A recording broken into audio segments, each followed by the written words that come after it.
Non, je pense que le président de la République est mieux placé lorsqu'il met en avant cette voie diplomatique, parce que vous savez que la diplomatie est l'une des voies meilleures aussi pour gagner une guerre, parce que la guerre, au-delà d'une guerre physique, au-delà de la force physique, il y a aussi une force intellectuelle qui est cette force-là de la diplomatie, de la diplomatique. Je pense que le président de la République a par sa sagesse et son intelligence, privilégier cette voie diplomatique. Mais au-delà de la voie diplomatique, lorsque la voie diplomatique présente des failles, présente des couacs, je pense qu'il est très important, je pense qu'il est nécessaire, il est d'avantageux de bien vouloir privilégier aussi au fait, la voie de la guerre.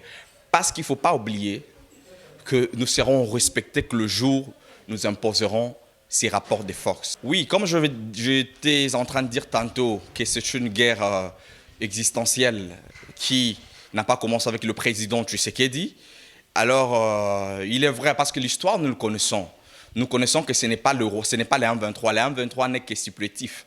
Il y a le Rwanda, il y a la communauté internationale, il y a certains hommes d'affaires puissants qui se cachent derrière les États. Ça, nous le connaissons. Alors, vous remarquerez que lorsque le président Tshisekedi dit non aux intérêts du Rwanda, vous remarquerez que l'M23 a augmenté avec une vitesse exponentielle, qui sont en train de récupérer ville après ville. Alors, je pense que ici, en tant que penseur, en tant que scientifique, de bien vouloir étudier cette question minutieusement, dans le but, bien évidemment, d'empêcher le pire. Alors ici, j'aimerais dire au président de la République, parce que avant que le président Tshisekedi n'arrive, il y a eu ses prédécesseurs qui étaient au pouvoir. La nécessité ou l'importance d'aujourd'hui de tourner un peu vers nos prédécesseurs, les gens qui ont géré cette situation, est importante. Ici, le président de la République doit mettre de côté tous les sens de l'égocentrisme personnel afin d'inviter un peu ceux-là qui ont géré cette situation.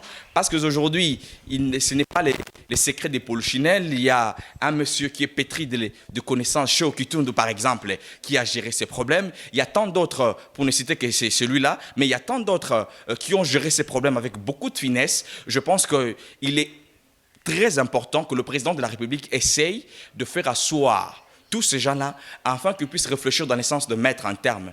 Parce que cela n'arrange pas, rassurez-vous que cela n'arrange pas le Congolais. Non, je ne suis pas d'accord avec cette démarche du simple fait que nous connaissons les intérêts politiciens. Le président de la République peut appeler tout le monde sans toutefois chercher des intermédiaires. Le président de la République a la possibilité de convoquer tout le monde. Le président de la République a le pouvoir d'aller même voir son prédécesseur Kabila, sans toutefois passer par nos évêques, les églises à qui j'extériorise, je manifeste un respect considérable.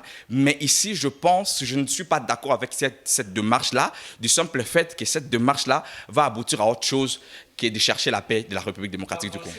En fait, moi, je pense que l'avancée exponentielle des M23, c'est juste un moyen de pression que l'on démontre, que l'on veut faire au président de la République, afin que celui-ci puisse négocier, puisse accepter toute proposition qui lui est faite.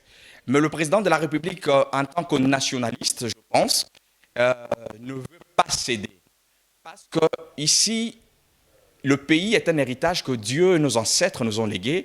Et nous, en retour, nous devons le léguer à la génération future. Mais avant de le faire, nous devons bien évidemment ajouter une valeur. Je pense que le président de la République s'est inscrit dans cette logique-là, de ne pas vouloir endosser sur son dos cette responsabilité lourde de bien vouloir contribuer à la balkanisation de notre pays. Voilà, un conseil que je peux prodiguer au président de la République, ici, je vais évoquer un empereur romain, Marc Aurèle. Je le cite parce que son nom en latin était Marcus Antoninus Aurelius.